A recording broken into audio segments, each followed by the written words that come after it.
Before you can run a business, you should understand yourself first, because everything about your business is coming out of you. Your ideas, your thoughts, your creations, what you want, your personality, it's all flowing from you. So grow you, and then your business will grow with you. Welcome to the My Future Business Show, where we get you in front of your best audience and keep you there. Not only are we interviewing the biggest names in business to help you become even more successful, we're inviting you to book your spot on the show to help you grow your business. So at the end of the call, make sure you fill in the interview application form at myfuturebusiness.com/interviews. Hello and welcome back to the show that gets you in front of your best audience and keeps you there. My name is Rick Nuske. I'm your host, and I am jiggling around in my seat today with excitement because I'm on the line with the wonderful Fran Banting. Welcome to the show, Fran. Thank you, Rick. I'm just as excited as you are. Oh, absolutely. Given the topic that we're about to discuss, I'm sure by the end of the call, everybody who is listening is going to be jumping over themselves to get access to your wonderful work. Now, just for context, Fran, I'm going to share with the audience that you are a personal growth coach, you're a business consultant, a results expert, and you work with individual small business owners, entrepreneurs, and entrepreneurs wanting to grow themselves, their businesses, and their profits. Now, before we take a deep dive into the core of what we're going to discuss, I'd love to learn more about you. Where is home for you? I'm actually in Vancouver, British Columbia, Canada. Beautiful. So I'm in that beautiful area of the world where we have the water meeting the mountains, and I'm in the city right in between. Given my location, we're in the depths of winter. Is it warmer there at the moment? Right now we're in spring. Beautiful. So yes, it's a bit warmer. We're enjoying some sunshine right now. Summer's just around the corner. Now, for everybody who's wondering, Fran is the founder of Dreampath, and we'll share the details of that later on. That's a consulting firm, and we're going to be talking a lot about belief systems and her work with the wonderful Bob Proctor and his organisation, but we're also going to be talking about her books. We're going to be talking about her consulting work. Just so much to unpack in such a relatively short time. I wonder, Fran, in terms of downtime, do you have hobbies and sports? Do you like watching movies? What do you think? Well, it's funny you should say that. You might notice that everything to do with my business is related to movies. I am a movie buff. I actually went to school for editing and camera, and my goal was to be in the movie industry, but I ended up just kind of sidetracking that to business and corporate world. How I ended up there, it's a long story, but I do love movies, especially the classics. And it comes through in all of my work. My book is called Your Life as a Movie. My course is called Scripting Your Results. And a lot of my coaching is around the analogy of making movies. So I love it. It's great how it dovetails into your work, your passion, isn't it? Now, I just recall something that Bob Proctor actually said on stage about how you can be a stage extra in your own movie in your life. And I'd love to talk a lot more about your understanding of his whole existence and his work, because I know that you know a lot about what is going on there. Now, in terms of a pet, when you were growing up, did you have any pets? Are you a pet lover? I'm an animal advocate. I have 2 dogs, which you'll probably hear during this interview at some point. I grew Hopefully up with they say hello. lots of cats and dogs, birds. I love animals. Yes, I grew up with lots of animals. Now, when you were growing up, I always love to ask this question. Do you have a fond memory? What was one fond memory that you can recall as a child? Although there's probably hundreds. No, there's one that, it's funny you should say that. I had a cat, Winnie, and she was my favorite cat. We had her for about 12 or 14 years. I remember we had her forever.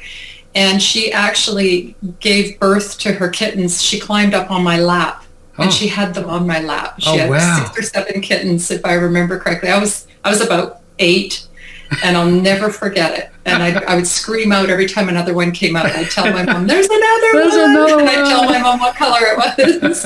But the cat just loved me so much. She just, needed, I guess, to be comforted by me, that I'll never forget it. Now, I know when I was growing up, I had some people in my life that really helped form the person that I became today. Did you have anybody like that early on in your life? Yes, I had an uncle. who was, I can't even describe him. He's the type that went to university, started university at 50. And, I used to go stay with him at the university to see him. And he just loved art and theater, literature. And every time you sat down with him, it was just an interesting discussion. He always saw things so deeply and philosophically. And maybe that's why I'm so philosophical myself, because I sort of started young hearing everything from him. So my Uncle Tony, he was a strong, strong influence in my life. That's great. Thank you for sharing, because it gives some background into the people that we have on the show. And I think it's really important to see that beyond the business, beyond the coaching, there are real people behind this. And that's what I think makes the show unique. So thank you very much for sharing. Now, that's I know great. that after that point in time, you would have had other people, other mentors. I know that you mentioned Deepak Chopra in some of your work. And I wonder if you could talk about those type of people. Who else has influenced you in your life? Well, that's where I think Bob Proctor sort of started in my life. I'm going to say 30, maybe 35 years ago. And this is before the internet, and this is mostly like when books were around. And when the internet came about, that's when I really got involved with Bob. And I was studying his work. I had already been studying Think and Grow Rich. I think I bought that book when I was about 19, so we're talking 40 years ago. And it was around. I had that book all the time, and I can remember Zig Ziglar being another one that influenced me. And I was always studying the books, but I never really understood it, like how it comes together. I thought, okay, you can read this and understand it, but I didn't know how to put all the pieces together. What I didn't realize was that just by reading them and constantly studying them, I was putting the pieces together. And it was happening for me. I just didn't realize it till I looked back later and thought, oh, okay, now it all makes sense.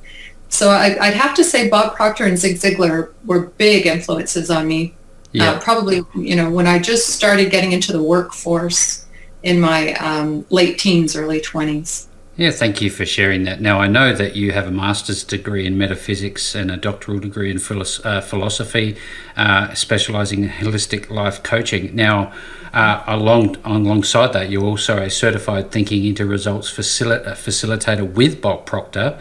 And so there's a lot that you can share with the audience. Now, I'd love to talk about your studies with human behavior and ask you, what do you find the most fascinating about people? Is it their minds? Is it their behaviors, their personalities, or is their culture? What is it? What stands out for you?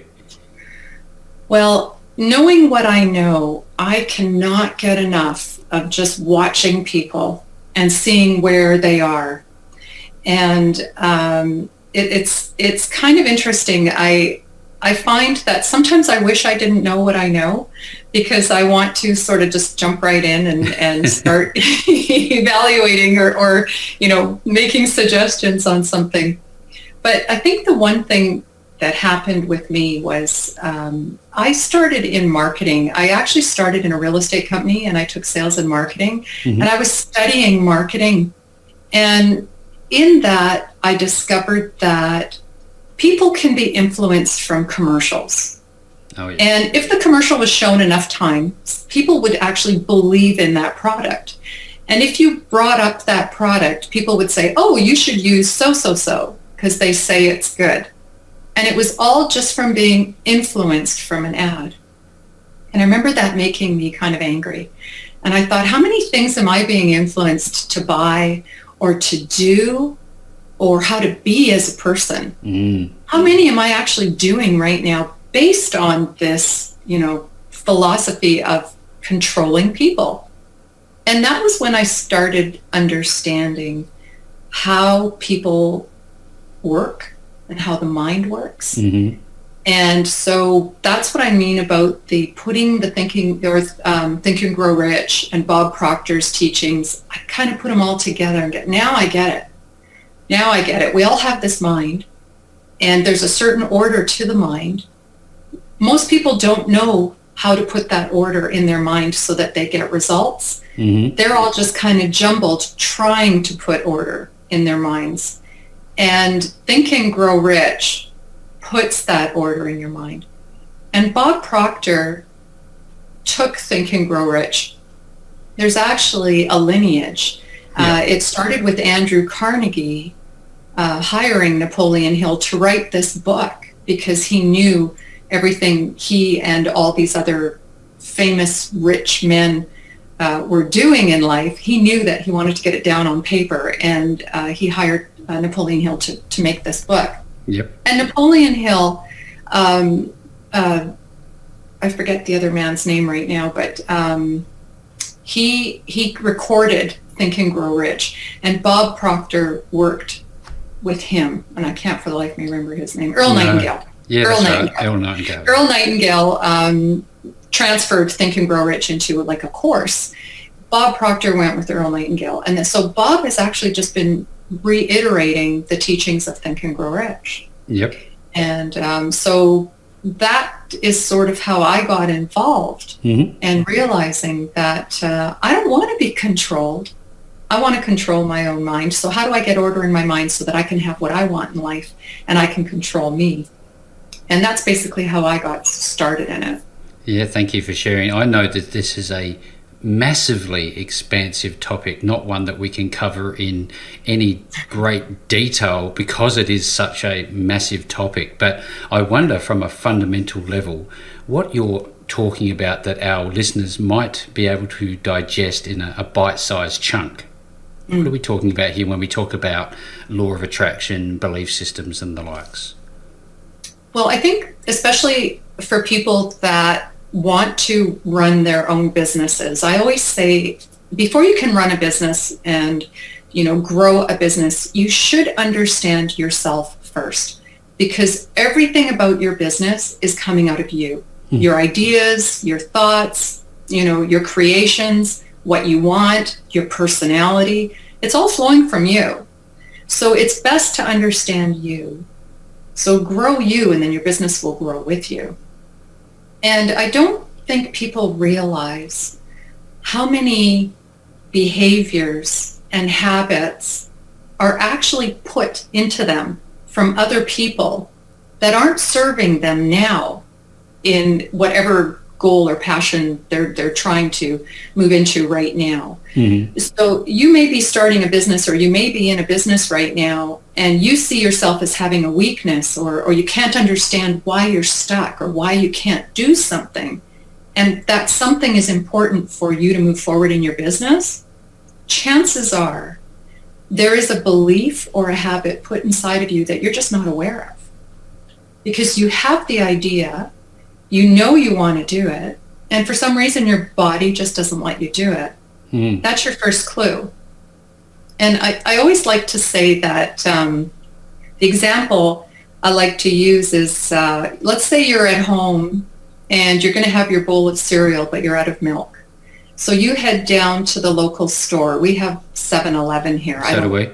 You have 7-Eleven, okay. So you go to 7-Eleven, and you know how they put the milk at the back so that you walk through the entire store. Oh, yeah. And they want you to buy everything. So as you're walking through, there's chocolate bars and candy, and there's chips and snacks and all this fun stuff. And you're walking back, and you go get the milk, and you come back, and you're thinking things like, how am I going to pay? I hope my debit card works, and I can't wait to get home and eat this cereal. So you go and you pay, and you go home and you have your cereal. Now, in that entire event, at any time when you walked in that door, did you have to say to yourself, don't steal that chocolate bar. Don't put those chips under your jacket. Don't you start eating that chocolate. You didn't, right? No, you didn't do that. In fact, it probably didn't even cross your mind. You walked in that store and your body knew exactly how to go get an item and pay for it and leave. You don't steal. And that's a behavior that was taught to you as a child. You can now go in any store. You're not even thinking about it. Now, if I said to you, steal that chocolate bar, you're going to freeze. Your body is going to freeze, and you're going to be like, what? I'm not stealing, I'm not stealing that chocolate bar. No, I can't do it. Your body cannot do it. And you'll freeze, you'll sweat, you'll have a reaction. And this is the same reaction that people have when they start their businesses. Yep. If you are programmed to be a certain way, and now you want to achieve something that is going against the way you were taught, you're going to freeze. And most people figure this out when they start a business or they're in the business, and then they sit there and they go, I can't figure out why I can't make that sales call. I freeze every time I pick up the phone. Or, I can't talk to people. I get so nervous. Yeah. I freeze whenever I have to talk to people. Or I don't know why, clients aren't coming in the store. I feel like I'm repelling them. Well, there's chances are you are doing something that's going against you. And you have to sort of find out what that is, move it over, and then you can move on your way. So is this a bit... Does that make sense? Yeah, absolutely. So is this about what you think about, you bring about, and what you speak about, you also bring about? Yeah, and what happens is when we have a behavior, we start reinforcing it. So, you'll say something, I might say something like to you, like, hey, Rick, you'd be good in sales. And you'll say, oh, no, I'm a terrible salesperson. I tried it and I'm no good at it. You may be an excellent salesperson. You may have had a bad experience, but you're reinforcing the belief that you're a bad salesman every time you say, oh, I'm terrible at sales. It's so what you think about, what you're saying, you're reinforcing. Can you reprogram yourself, do you think? Yes. Oh, absolutely. I have to tell you a story where when I was in elementary school, I loved being in the school plays. And there was one time where I was so proud of this play, and I got off stage, I think I was about 10, and somebody made a comment to me at how terrible I was. And I remember being just devastated, but I never went on a stage again. And through my entire teens and early 20s, whenever I had to, even for work, if I had to go in front of people, I would freeze. And I would say out loud, I'm a terrible speaker. I can't speak. I can't do it. I'd reinforce that belief that I had told myself since I was 10 that I'll never go on a stage again. I'm no good on a stage. So I knew when I started to get into this business that I couldn't have that belief. I was invited to do a seminar and I froze. In fact, I said, no, can't do it. Automatically said no. And then I sat there and I thought, okay, I got to get a handle on this because how am I talking to you right now? How can I be in front of people if I have this belief that I've been reinforcing since I was 10? So I changed the belief and I started working on it, and I made it my goal to be a public speaker. And I did that for about a year. And the next thing you know, this is pre-COVID, I was speaking on stage. I was being invited to events. I do a lot of public speaking.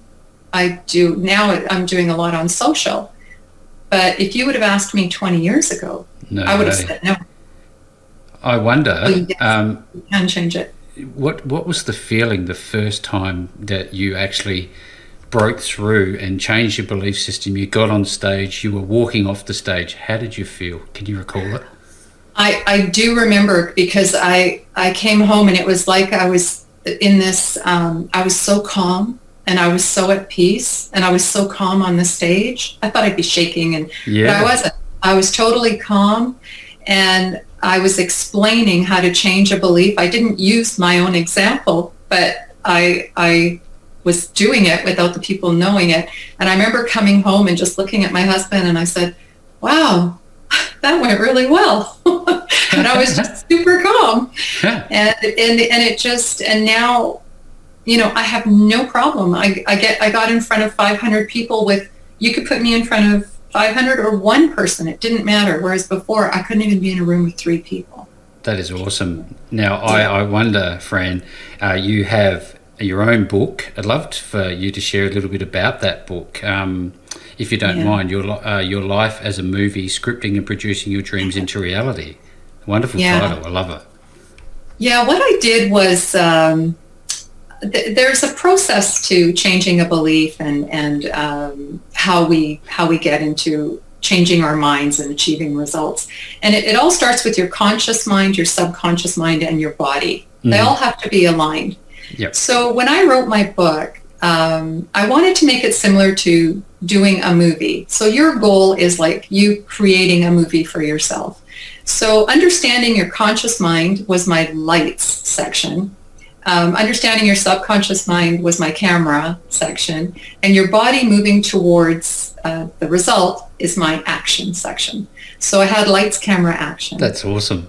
And all I did was describe how they make a movie in pre-production, the scripting of it, the understanding how it all works, how you put a movie together. That's my lights. And then my camera was you choosing your vision, the goal, the right goal, because a lot of people don't know how to select goals. They think they're selecting the right goal. So I walk you through that in the camera. And then in action, we're actually putting the belief, so that it works, so that your conscious mind, your subconscious mind, and your body are all in alignment. You know exactly what you want. You can envision it, and you know exactly how to get it. And I walk you through. And at the end of the book, we've actually created a trailer of your movie. And that trailer is your affirmation that you're going to say to yourself and watch every day, which in turn will attract your goal or your vision. That's wonderful. I know that people that are starting off on this journey may struggle. They may have a lot of self-doubt, and they may have an inclination to give up. How important is it to be around positive people who are on a similar journey of personal growth, and whether or not it's important for them to get around people like yourself and mentors and coaches? How big a part does that play in their personal development? Well, unless you understand why you are around those positive people, I can see where a lot of people repel it, because you're feeling down, you're feeling negative, and then you get this happy, sparky person beside you, and it almost makes you cringe. You're like, oh, stop being so happy, right? Everybody's done that. It's like, get her away from me, And I've tried the positive thinking thing. Yeah, that's not, there's a big difference between being positive and being positive. It's the best way I can describe this is worry and doubt are a negative vibration. So if you're worrying or you're doubting yourself, that's negative. So whenever you have that negativity or that self-doubt, all you want to do is just switch it to the positive thought. You don't need anybody else to tell you that you're great or anything like that. It could be as simple as, people do this. They say, I'm too ugly. I'm too, this and that. I'm too old, or I'm too this and that. Just change the message in your mind to, wow, I look great. Wow, I'm just the right age to do this, and I'm wiser than anybody. I could probably be better at this than anybody else. And you can almost feel your body moving into that positive. So it's not so much that you need to surround yourself with positive people. It's how to shift your own mind so that you can adjust yourself from a negative vibration to a positive one. And then when you learn how to shift yourself to that positive vibration, you're going to start attracting the people that are in the same vibration. And then it's going to feel good to be around them. Because you're vibrating at the same level. I'm already starting to feel this already. It's for true and certain. It's so when you're in negative and you're put with all this positivity, it just doesn't feel right. Yeah, I can absolutely understand why people would be put off, but there is a bit of a journey, a bit of a path to follow. Now, supplementary to all of this is I know that you have a very well-structured coaching program, which I think is relevant and important to talk about, because it is that next step to, creating relationships with people once you do decide, hey, you know what? I am on the right path, and I'd just like to get a little bit more guidance. Can you tell us a little bit about what your coaching entails? Well, I have several coaching programs for, depending on if it's an individual, a team, or a company. And the main model I do is one-on-one. And so there's the Thinking into Results program, which is the Bob Proctor program. But I also have my own program, Scripting into Results. And what happens is I work with you on a weekly basis. So you'd be doing a module of the program, and then we discuss it and I walk you through it. A lot of people, I don't know if you've ever heard of self-development called shelf development, because so many people are buying programs and then they end up on the shelf. Oh yes, shelfware. Yeah. And it's because what happens is we have this natural tendency that as soon as we hit that limit to that belief that we have, we naturally revert back to our comfort zone. So you buy the next book, you buy the next program, and you'll hit that point in every single book or program you do, and you'll revert back to your comfort zone. Mm-hmm. When I work one-on-one, I'm actually taking you through that point where you usually revert back. So I walk you through it. I show you what's happening. I take you past that, and then you move on. So the one-on-one I do is, weekly. It's on the phone or just like this on a Zoom call. And Scripting Your Results that I created is an online program that actually you do on your own, mm-hmm. but the same thing will happen. You'll hit module 4 and you're going to want to revert back. So I also offer the one-on-one with my Scripting Your Results program. And that's how I do all of my programs, whether it's a team, a company, or just an individual. It makes a lot of sense to have that, I guess, that leader in the front of the pack saying, hey, look, I'm over here. You need to follow me and do exactly what I say. Now, if I know you well enough, you would have known somebody else who said, do exactly what I say and you will get results. How true is that? It's not, well, you can, see, that's the problem. Your belief that's blocking you is going to be totally different than the belief that's blocking me. Ah, yes. It could be totally trivial to you. Something as simple as, I'm uncomfortable walking into a room. For you is simple. But for me, it could be the block that's holding me back on every goal I've ever wanted to achieve. Yeah. So when you're walking somebody through it, you're almost making them aware. Because the first thing they're going to do is make excuses, and they don't realize they're doing it. We've all developed a coping mechanism to get us through, when we hit this wall. We've all learned to cope differently. So how can you possibly put that in a book or in a course without me having that one-on-one with you and seeing it happen? So I'm walking you through, I'm seeing it happen. You don't see it, but I'm seeing it happen.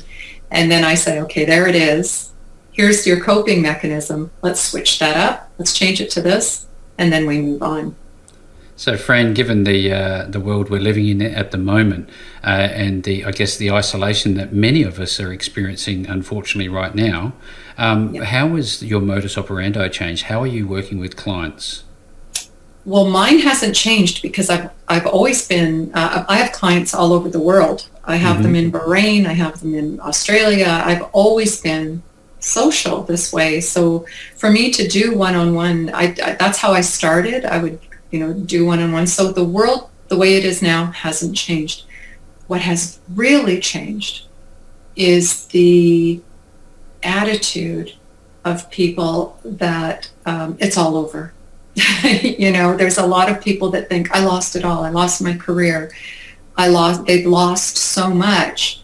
To get them to into the mindset that, hey, it's an open book now.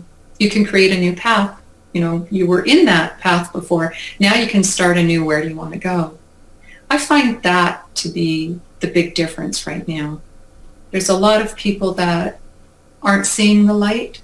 And they are down, and I want to stress that self-doubt and that worry, just slowly shift it in your mind, and then just watch how things will suddenly start appearing. But start with your own thoughts. It is a new beginning. Who knows what this new world is going to create? Yep. And it's kind of exciting. Yeah. I always tell people, we're in the history books. We're creating history here. where they're going to be talking about us in 50 years. Back in 2021, there was a pandemic. Remember back then? and yeah, we're living through it. So what are you going to create that, can be in those books that, what's the new world going to look like? And maybe that's your career. I'd just love to ask you about the power of the pen. Now, it's one thing to, talk to yourself positively and have these affirmations. Is there power in the pen by actually writing down these auto-suggestions? Yes. Writing is an amazing thing. When you're writing, you're connecting to your brain. And when you write, it causes thinking. And thinking is the first step in awakening your conscious mind. And your conscious mind starts everything. Your ideas, everything starts in your conscious mind.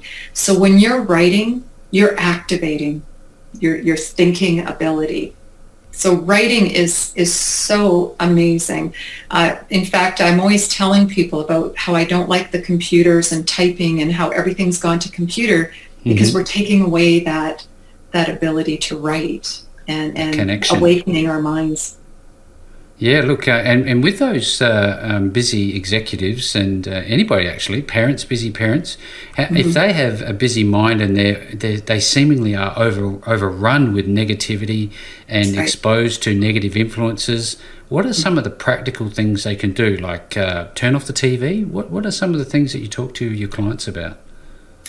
Well, I always stress that people say, I'm always thinking about stuff. And I go, no, you're not. Not really. You have mental activity. And mental activity are those things that are popping in your head, like, I got to feed the dog. And what am I going to get at the grocery store? And, look at that dress. And mental activity is always happening. But that isn't thinking. And thinking is selecting one idea, one thought, and actually forming an image of that thought. So thinking takes some, you have to be able to sit and stop and look at something in your mind. And a lot of people can't do that. And so if you can't do that, and thinking is the first step of awakening your conscious mind, which is the first thing you need to do to achieve a result, no wonder people can't achieve their goals and they're lost and they're just, going around in circles in this chaos. Frustration. So how do you calm your mind so that you can think? And how can you think clearly? And, a lot of people do different things. People meditate. I personally am not a meditator, but I do garden. And I can be in my greenhouse or I could be in my garden for hours and just get lost where there's nothing going on in my mind. It's so calm that now when I decide to think about something, I have a clear mind that I can think about it. So I think everybody's different. I read a story about Steve Jobs where whenever he had a serious meeting or he really wanted to think, he would walk. A lot of people talk about how they did their walks with Steve Jobs because he'd say, okay, let's go talk about this. Let's go walk. And there was something about walking that cleared his mind. So whatever works for people, what might work for you might not work for somebody else.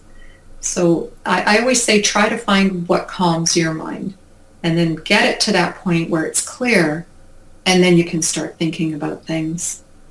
Yeah, that's great feedback. I'm absolutely loving this call. I'm pretty sure, Fran, that people who are on the call with us today are itching to learn how to get access to you and to learn more and to get your help.